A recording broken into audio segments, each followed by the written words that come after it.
Final time today, depending on whether it's actually uploaded and processed by the end of the day, I do not know. Well, here we go with Nepal, as I've got a 13-page script that I want to get done before I do anything. So yeah, here we go. As the history of Nepal began and centres on the Kathmandu Valley, and not surprising that Kathmandu is at the capital of Nepal, as over the centuries Nepal's boundaries have extended to include huge tracts of neighbouring India, and contracted to little more than the Kathmandu Valley, and a handful of nearby city-states. No, it has ancient roots. The modern state of Nepal only emerged with the 18th century, and squeezed in between the Tibetan plateau and the plains of the subcontinent. Modern day giants of China and India are butted against it, as Nepal has long prospered from its location as a resting place for traders, travellers and pilgrims, and a cultural mixing pot. It has bridged cultures and absorbed elements of its neighbours, and yet retains a unique character unique to it. And after travelling through India for a while, many travellers notice the similarities and difference. And yeah, I'm going to the beginnings. Let us begin with as Nepal's recorded history kicks off with the Hindu Karatis, as arriving from the east around the 7th or 8th century BC. The Mongoloid people are the first known rulers of the Kathmandu Valley, as King Ilambar, who was the first of the 29 kings, is mentioned in the Mahabharata, the Hindu epic, but little more is known about them. And in the 6th century BC, Prince Siddhartha Gautama was born into the Sakya royal family of Kapilvastu near Lumbini, and later emerged on a path of meditation and thoughts that led him to the enlightenment as the Buddha, and the legend that grew around him continues to shape the face of Asia. And around the 2nd century BC, the great Indian Buddhist Emperor Asoka, from around 272 to 236 BC, visited Lumbini and erected a pillar at the birthplace of the Buddha. And popular legend recounts how they then visited the Kathmandu Valley and erected 4 stupas, or pagodas, around Pitar, but there is no evidence that he actually made it there in person. And in either event, his Mauryan Empire from 321 to 184 BC played a major role in popularizing Buddhism in the region, and a role continued by the North Indian Buddhist Kushan Empire from the 1st to the 3rd centuries AD. Over the centuries, Buddhism gradually lost ground to a resurgent Hinduism, and by the time the Chinese Buddhist pilgrims Faxian or Fa Hesen and Xuanzang passed through the region in the 5th and 7th centuries, the site of Lumbini was already in ruins, and Buddhism faded and Hinduism had reasserted itself. With the arrival from northern India of the Lycavis, and in AD 300 they overthrew the Karatis, who resettled in the east, and the ancestors of today's Rai and Limbu people. And between the 4th and 8th centuries, the Lycavis ushered in a golden age of cultural brilliance, as the Tatiyas or stupas, and the monuments of the era can still be seen at the Changu Narayan Temple, north of Bhaktapur, and in the back streets of Kathmandu's Old Town. And their strategic position allowed them to prosper from the trade between India and China. And it is believed that the original stupas and at Chaba Hill to prosper from trade between China and India. And it's believed that the original stupas at Chaba Badnath and Swayambhunath date from the Lichavi era.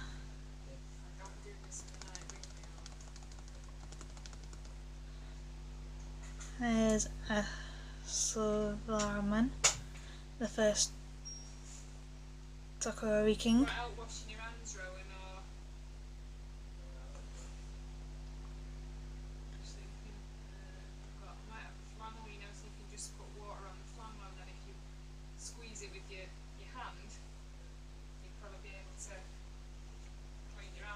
Personal matters. Came to power in 602, succeeding his Lichavi father-in-law, and he consolidated his power in the north and south by marrying his sister to the Indian prince and his daughter Bekuti to the great Tibetan king Songtsen Gompo, and together with Gompo's Chinese wife Wencheng. Bekuti managed to convert the king to Buddhism around 640, changing the face of both Tibet and Nepal later on. And from the 7th century until the 13th century, Nepal slipped into what was its Dark Age, of which little is known, as Tibet invaded in 705 and Kashmir invaded in 782. As the Kathmandu's Valley's strategic location, however, ensured the kingdom's growth and survival, as King Gunakamadeva is credited with founding Kantipur, today's Kathmandu, around the 10th century, and during the 9th century a new lunar calendar was introduced, and one that is still used by Niwas to this day. And the first of the Malar kings came into power in the Kathmandu Valley around 1200, as the Malars, literally wrestlers in Sanskrit, literally the Malars, meaning wrestlers in Sanskrit and all, had been forced out of India. The name can be found in the Mahabharata and in Buddhist literature, as the period was golden and one that would stretch over 550 years. It was peppered with fighting over the valuable trade routes of Tibet, as the first Malar rulers had to cope with several disasters, as huge earthquake in 1255 killed around a third of Nepal's population. There was a Muslim invasion that was devastating by Sultan Shams-ud-Din of Bengal. Less than a century later, left plundered Hindu and Buddhist shrines in its wake, although the invasions did not leave a lasting cultural effect, unlike in the Kashmir Valley, which remains Muslim to this day and all. And in India, the damage was more widespread, and many Hindus were driven into the hills and mountains of Nepal, where they established a small Rajput principalities. Apart from this, the earlier Malar years, from 1220 to 1482, were largely stable, reaching the high point of the third Malar dynasty of Jayashiti Malar from 1382 to 1395, who united the valley and codified its laws, including the caste system. In the mid-13th century saw the de facto rule of Queen Devi, and the most powerful woman in Nepal's history. And after the death of Jayashiti Malar's grandson, Yaksha Malar, in 1482, the Kathmandu Valley was divided among his sons into 3 kingdoms of Bhaktapur, Bhagadgaon, Kathmandu, Kantipur, and Patanan Lalitpur. They soon proceeded to fight with each other for the right to control the rich trading routes with Tibet, and the rest of what we know of Nepal considered of like a fragmented patchwork of almost 50 independent states from Palpa to Jumla, and the semi-independent states of Banepa and Parping, and most of them mining their own coins and maintaining standing armies. And most of the important of these is the Nepali-speaking Khasa Empire, or Western Malars, based on the far west in the Karnal Basin and around Sindhya and Jumla. And these kingdoms peaked in the 13th and 14th century, only to fragment in the 15th century. And its lasting contribution was the Nepali language that is spoken today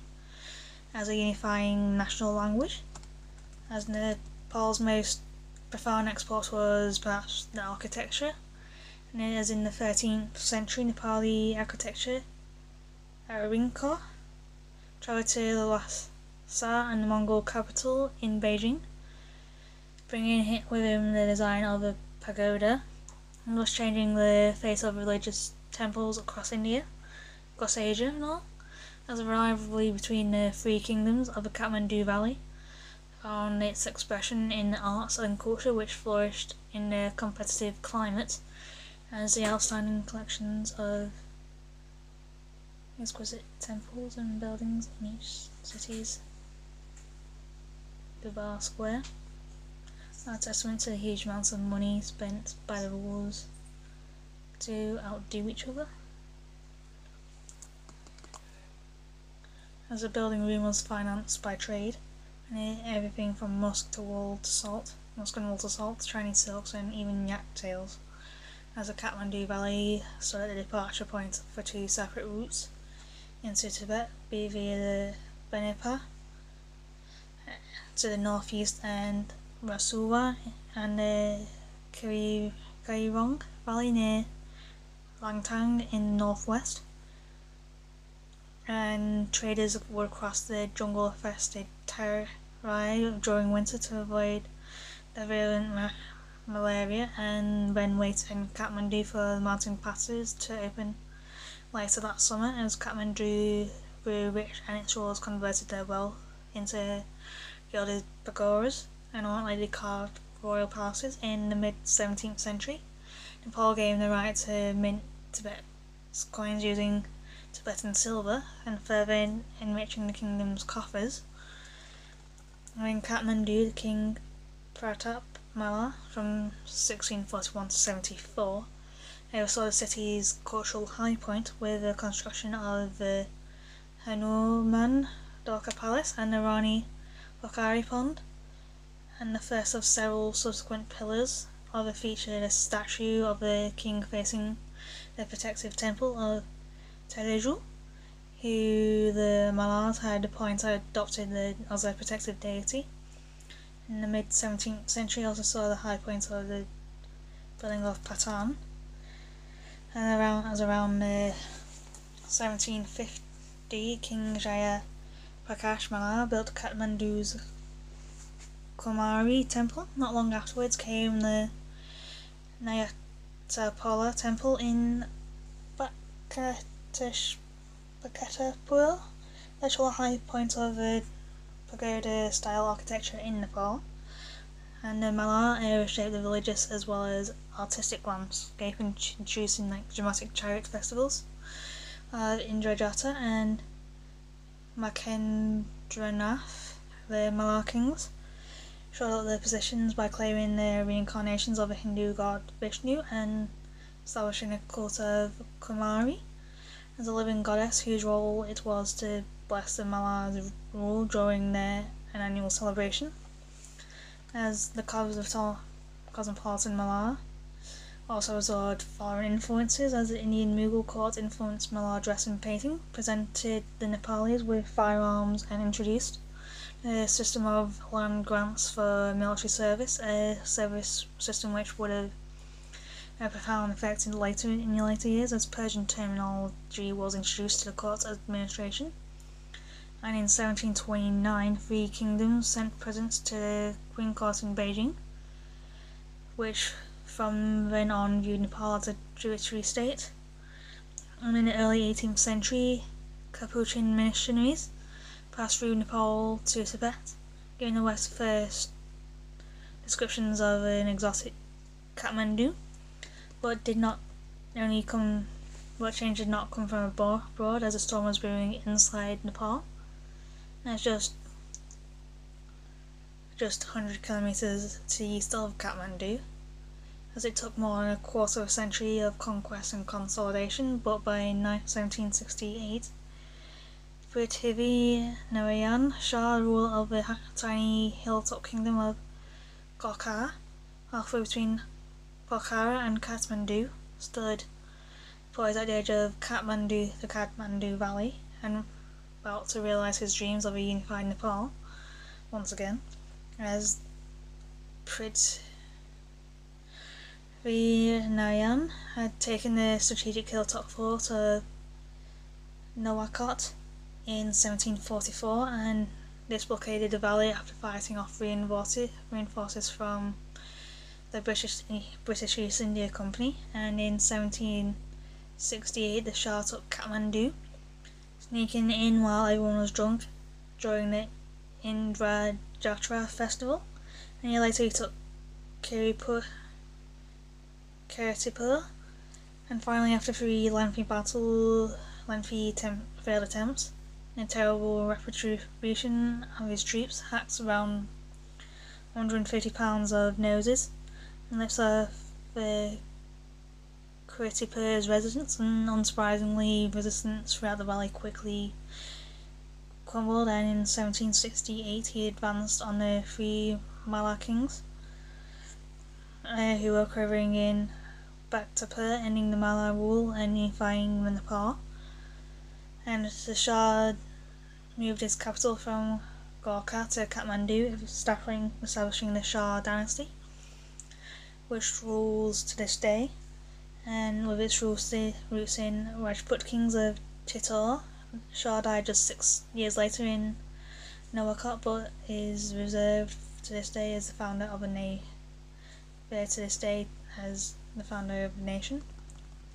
And the Shah had built his empire on conquest, and his unstable army needed ever more booty and land to keep it satisfied. And within 6 years, the Gurkhas had conquered eastern Nepal and Sikkim, and expansion turned westward into Kumaon and Garhwal, halted only at the borders with the Punjab by the armies of a powerful one-eyed ruler, Ranjit Singh. As the kingdom's power continued to grow until 1792, and as clashes with the Chinese and Tibet led to an ignominious defeat, which Chinese troops advanced down the Kyong Valley to within 35 kilometers of Kathmandu, and as part of an ensuing treaty, the Nepalis had to cease their attack on Nepal, Tibet, and pay tribute to the Chinese emperor in Beijing, which, as the payments continued till 1912, after the fall of the Chinese imperial family and all, and the expanding of Nepali boundaries, by this time stretching all the way from Kashmir to Sikkim, eventually put it on a collision course with the world's most powerful empire, the British Raj. And despite early treaties with the British, disputes over the Tarai land led to the Anglo-Nepali War, which the British won after a 2-year fight, as the British were so impressed by their enemies that they decided to incorporate Gurkha mercenaries into their own army. And in 1816, Sargodha treaty caused a halt to Nepal's expansion, and laid down its modern boundaries as Nepal lost Sikkim, Kumaon and Garhwal, and much of Terai, where some of its land was restored to Nepal in 1858, in return for support given to the British during the Indian Mutiny or Indian War of Independence. As a British resident was sent to Kathmandu to keep an eye on things, but the Raj knew that it would be too difficult to colonise the impassable hill terrain, preferring to keep Nepal as a buffer state, as Nepalis to this day are proud that the country was never colonised by the British, unlike the neighbouring hill states of India. And following the humiliating defeat, Nepal cut itself off from all foreign contacts from 1816 to 1951, as the British residents in Kathmandu were the only Westerners to set eyes on Nepal for more than a century. As on the cultural front, the temple construction continued impressively, through perhaps the more import for ordinary people was the introduction via India of chilies, potatoes, tobacco and other New World crops. New World being like the Americas, like North, Central and South America. As the Shah rulers meanwhile swung from ineffectual to seriously deranged. At one point the kingdom was governed by a 12-year-old female regent in charge of a 9-year-old king, and one particularly sadistic ruler was Crown Prince Surendra, and expanded the horizons of human suffering by ordering some subjects to jump down wells or ride up cliffs just to see whether they would actually die. And with the death of Prithvi Narayan Shah in 1775, setting the motion of strings of succession struggles, infighting, assassinations, feuding, and intrigue that culminated in the Kutch Massacre in 1846. Then the Bloody Night was engineered by the young Kshatriya noble Jung Bahadur, and it catapulted his family into power and sidelined the Shah dynasty, as the ambitious and ruthless Jung Bahadur organised, with the Queen's consent, for his soldiers to several hundreds of the most important men in the kingdom, like noblemen, soldiers and courtiers. While they were assembled in the courtyard adjoining Kathmandu's Durbar Square, and then exiled 6,000 members of their family to prevent revenge attacks. Jung Bahadur took the title of Prime Minister and changed his family name to the more prestigious Rana, and he later executed his title to Maharaja, no king, and decreed it hereditary, as the Ranas became a second royal family within the kingdom, and now the reins of power as the Shah kings became listless figureheads, requiring permission to even leave the palace and all. As a hereditary family of the Rana prime ministers held power for more than a century, eventually intermarrying with the Shahs as development of Nepal stagnated, although the country did manage to preserve its independence, and only on rare occasions were visitors allowed to visit Nepal. As Jung Bahadur Rana travelled to Europe in 1850, attended the opera and the races at Epsom, and brought back a taste of neoclassical architecture, examples of which can be seen in Kathmandu today. As to Rana's credit, sati, the Hindu practice of casting a widow on the husband's funeral pyre, was abolished in 1920, and 60,000 slaves were released from bondage, and a school and a college were established in Kathmandu. But while the Ranas and their relations lived in opulent luxury, the peasants in the hills were still locked in a medieval existence. As modernization began at the dawn of Kathmandu, with the opening of a beer hospital, Nepal's first in 1889, there's the first piped water system, limited electricity,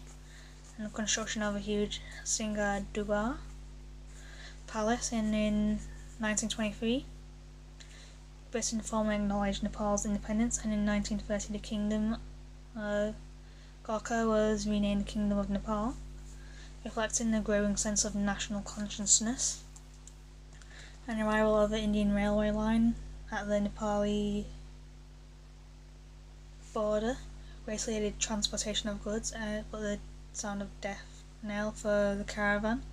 trade that bought Nepali grain and rice for Tibetan salt. The trans-border trade suffered another setback when the British opened a second more direct trade route with Tibet to Sikkim's Kumbhi Valley. The real nail in the coffin came in 1966 when Chinese closed the border to local trade. Elsewhere in the region, dramatic changes were taking place as the Nepalis supplied logistical help to Britain during Britain's invasion of Tibet in 1903, and over 300,000 Nepalis fought in World War I and II.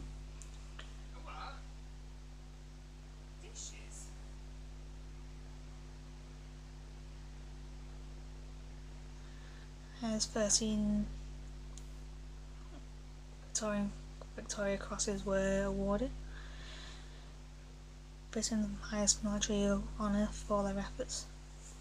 After World War II, India gained its independence, and the Communist Revolution took place in China. As Tibetan refugees fled into Nepal, in the first of several waves, and when the new People's Republic of China tightened its grip on Tibet, and Nepal became a buffer zone between the two rival Asian giants. At the same time, King Tribhuvan, forgotten in his palace, was being primed to overthrow the Ranas. And in the late 1950, King Tribhuvan was driving himself to a hunting trip at Nagarjun when he suddenly swerved James Bond style into like an expanding Indian embassy, claimed political immunity, and was flown to India. Meanwhile, the recently formed Nepali Congress Party, led by BP Karala, managed to make most of Terai by force from the Ranas by establishing a provincial government that ruled from the border town of Beganj. As India exerted its considerable influence and negotiated a solution to Nepal's turmoil, King Tribhuvan returned to glory in Nepal in 1951 and set up a new government comprised of demoted Ranas and members of the Nepali Congress Party. Although Nepal gradually reopened its long-closed doors and established relations with other nations, dreams of a new democratic system were not permanently realised. As Tribhuvan died in 1955 and was succeeded by his cautious son Mahendra, as a new constitution only provided for a parliamentary system of government, and in 1959 Nepal held its first general election as the Nepali Congress Party.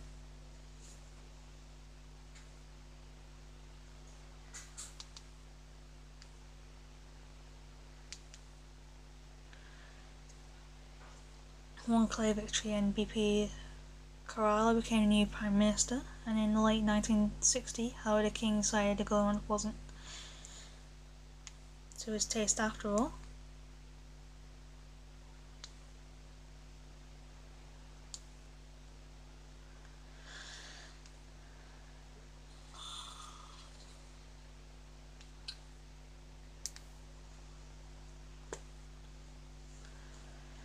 And he had the cabinet arrested and swapped with a ceremonial role for real control, as much as King Gajendra would do 46 years later.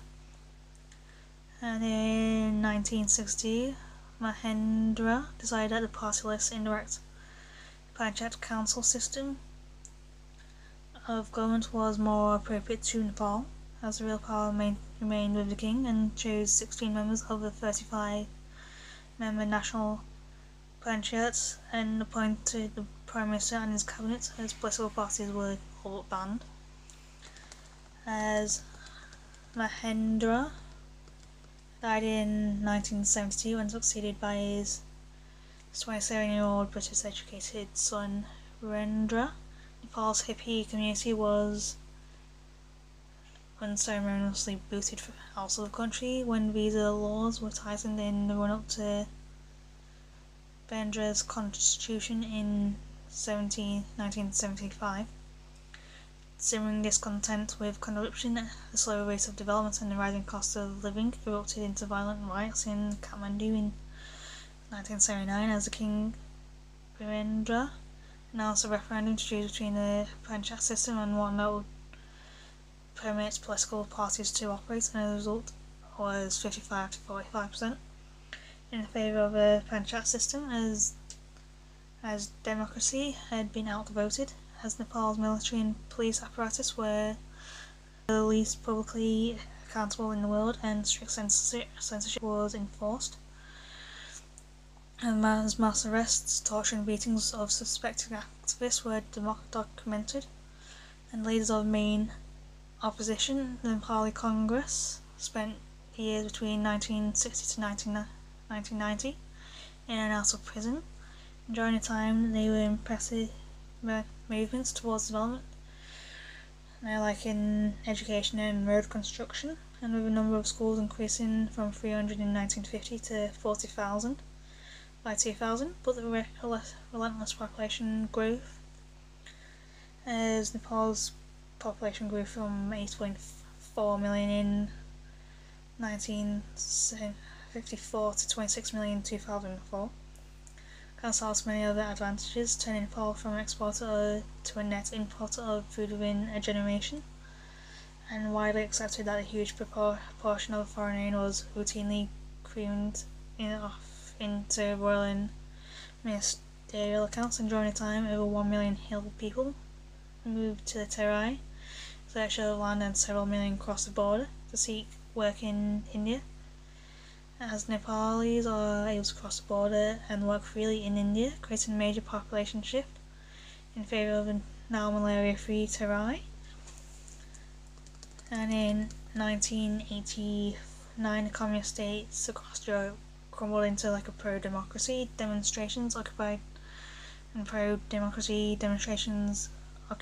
China's Tiananmen Square. Nepali opposition parties formed coalitions to fight for a multi-party democracy with the king as a constitutional head. To upsurge of process was called the Jana Andolan, or People's Movement. In the early 1990s, the government responded to a non-violent gathering of over 200,000 people with bullets, tear gas and thousands of arrests. And after several months of intermittent rioting, curfews, a successful strike, pressure from various foreign aid donors, and the government was forced to back down as the people's victory did not come cheaply, as it is estimated that 300 people lost their lives in it. And on the April 9th, King Bredara announced he was lifting the ban on political parties, and on 16th of April he asked the opposition to lead an interim government, and announced his readiness to accept the role of constitutional monarch, and Nepal was finally a democracy. And in May 1991, the 20 parties contested a general election for 205-seat parliament, as the Nepali Congress won power with around 38% of the vote, and the Communist Party of Nepal, Unified Marxist-Leninist CPN UML, won 20%, and the next largest party was the United People's Front, who got 5%. And the years immediately following the elections, the political atmosphere remained uneasy. In April 1992, a general strike degenerated into street violence between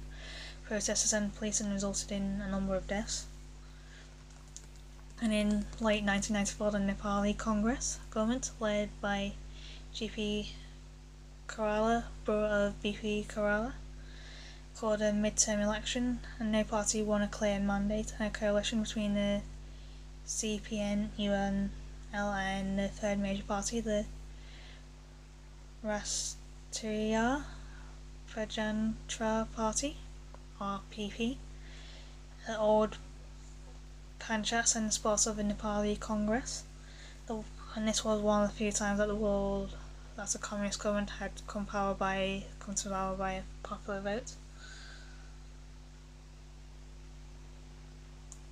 As political stability did not last long, and the late 1990s were littered with dozens of broken coalitions, dissolved governments and sacked politicians.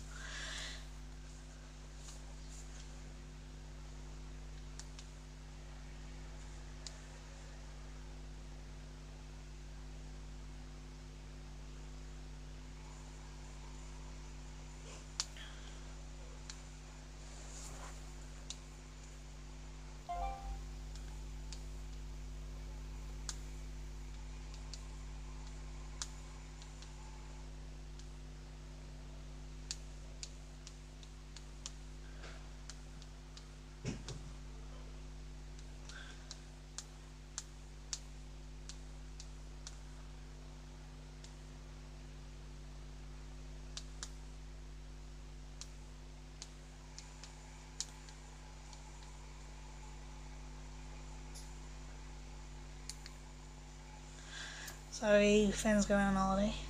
to Scotland. Yeah. And in 1996, the Maoist of the Communist Party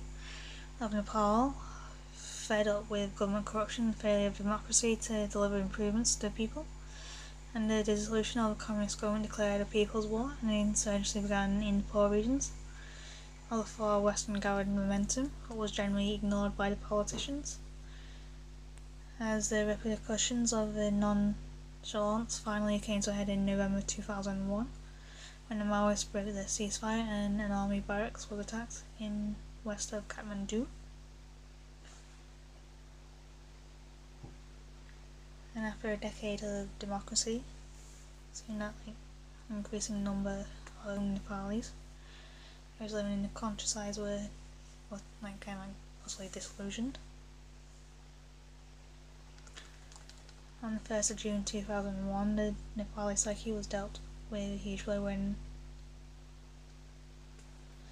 the Crown Prince Deependra gunned down almost every member of the royal family during a get-together in Kathmandu. As a monarchy would steer the country through some extraordinarily difficult times was gone.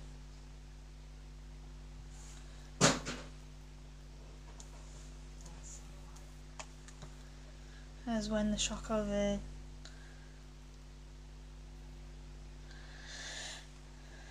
loss subsided, the necessity of what lay ahead hit home.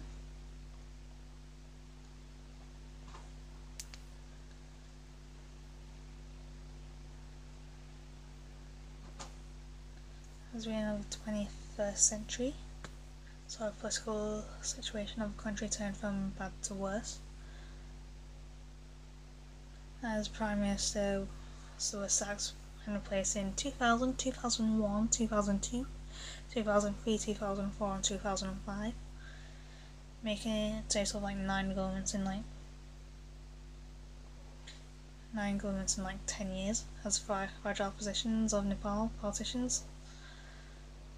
were well illustrated by Sher Bahadur Dubba, who was appointed Prime Minister for a second time in 2001 before being dismissed in 2002, being reinstated in 2004 and then sacked again in 2005.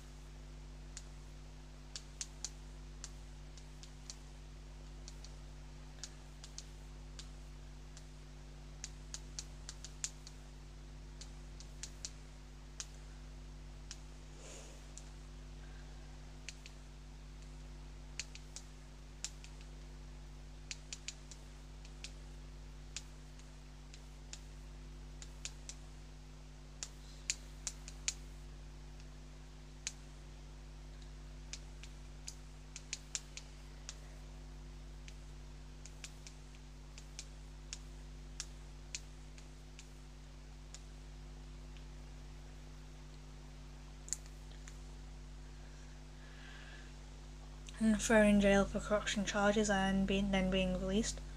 Against such a background, modern politics in Nepal has become more about personal enrichment than a public service. There are several Maoist truces, most notably in 2003 and then 2005, offered some respite, and all very few of these reflected as much need to regroup and rearm as they did any move towards a lasting peace. And by 2005, nearly 13,000 people, including many civilians, had been killed in the insurgencies, and more than half of them since the army joined the struggle in 2001. And Amnesty International has accused both sides of the horrific human rights abuses, including executions, abductions, torture and child conscription, as the